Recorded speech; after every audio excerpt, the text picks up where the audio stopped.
The world feels disconnected lately. It's an odd thing to say, isn't it? We live in the most connected time, technically, in human history. I can talk to friends on the other side of the planet, order food with a thumbprint, and access nearly all of human knowledge from a little glass rectangle in my pocket.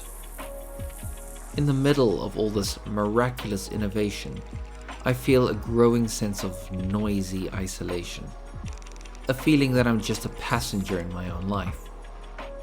I'm a consumer of things, being carried along by a current that's designed to profit from my attention, not to fulfill my soul. All the while, time ticks by relentlessly, and it feels like my life is just happening without me.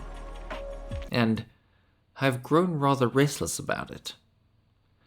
I know this feeling is becoming more common in people I speak to. Everyone seems to share that slow burning frustration, knowing that we've fallen into destructive habits. While it's tempting to throw my phone away and move to a log cabin, hiding is not the answer. This goes far beyond a simple digital detox. I've started calling the antidote to this feeling retro living. It's a philosophy or way of life I'm trying to build for myself, piece by piece. It's about consciously choosing the best parts of what came before, the mindset, the values, and the human connection, and pairing them with the best parts of modernity. My retro living philosophy so far has three main elements. As a child of the 90s, it may come as little surprise to you that video games were, and still are, a large part of my life. I grew up with TV games. Games were, at that stage, physical objects we would spend our pocket money on, or would get as gifts from doting aunts. There was a clear goal. Put the cartridge in the console, power it on, and beat the game. They were fun, and they were challenging, and sometimes they were controller-throwingly difficult, but they had an end. You beat the final boss, or you beat your brother's high score, and you felt a real sense of accomplishment. Crucially, you could easily put the controller down and walk away. Now, modern gaming feels like a trap. So many games aren't designed to be fun, they're designed to be addictive. They use carefully engineered compulsion loops and engagement metrics to keep you playing, and more importantly, paying. It's a profit-first model that sees me not as a player to be entertained, but as a resource to be mined. It is fundamentally disrespectful and predatory. Retro living, for me, means reclaiming the purpose of games. Yes, it can mean firing up an emulator or an old console and playing something that respects my time, a game that offers a challenge and a conclusion, not an endless psychologically manipulative treadmill. However, retro games aren't the complete answer. I don't plan to reject modern games altogether. I simply mean to be more mindful of the games I choose to spend my time and money on. There are modern game studios, I'm sure you could name a few, that still believe in what video games should be. We live in a disposable world. Your phone, your kettle, your clothes, they all break, and you're expected to just throw them away and buy replacements. Newer, better, more features. It's a cycle that disconnects us from the things we own and turns us into mindless consumers. It drives the materialistic mindset that materialistic CEOs rely on. I'm finding that the simple act of fixing something is revolutionary.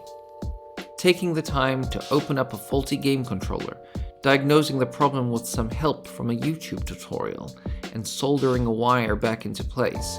That feeling of bringing something back to life is quite incredible.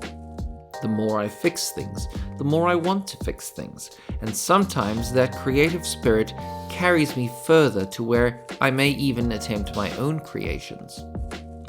Working with your hands, engaging in crafts and repair can significantly reduce stress and increase feelings of well-being and competence. And, as a bonus, you'll find yourself spending less money unnecessarily, which, in a time where the average person's debt is worryingly high, is certainly a step in the right direction. Fixing things, making things, creating instead of just consuming, it feels like I'm building a foundation in myself, upon which other healthy habits can be built. It certainly shifts my mindset to be more aware and appreciative of what I have. It's a small but significant rebellion against the throwaway culture that I no longer want to be a part of. This retro philosophy extends to how I connect with other people. Social media promised us a global village, but it feels more like a global amphitheater where everyone is shouting and no one is listening. It's performative and it's exhausting. I decided some time ago to step away. The effect has been a dramatic decrease in anxiety, and I feel far less like I need to get angry at the world after a session of doom scrolling. I've not unplugged completely, that's not the point. Rather, I've consciously curated my social circles. I'm trading the megaphone of a public timeline for the quiet conversations in a small Discord server with close friends. I've swapped the endless scroll of my social feeds with a dedicated forum where I can actually be myself around people who aren't just random people. I'm rejecting the broadcast model of connection for something smaller, more intimate, and infinitely more real. I'm choosing depth over reach every single time. Above all, I'm prioritizing real, in-person connections. The psychological literature on this is clear. Humans need other humans.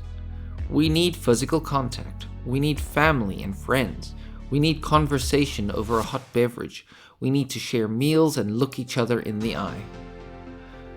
I realize that this is possibly one of those narrow roads to heaven. Difficult to find and even more difficult to walk, but nothing worth doing is ever really easy. The journey so far, though it has only just begun, has been worth it. I find I am far less angry about irrelevant things. I wake up feeling grateful for the life I have. By being intentional about the media I consume, I've started looking at all areas of my life.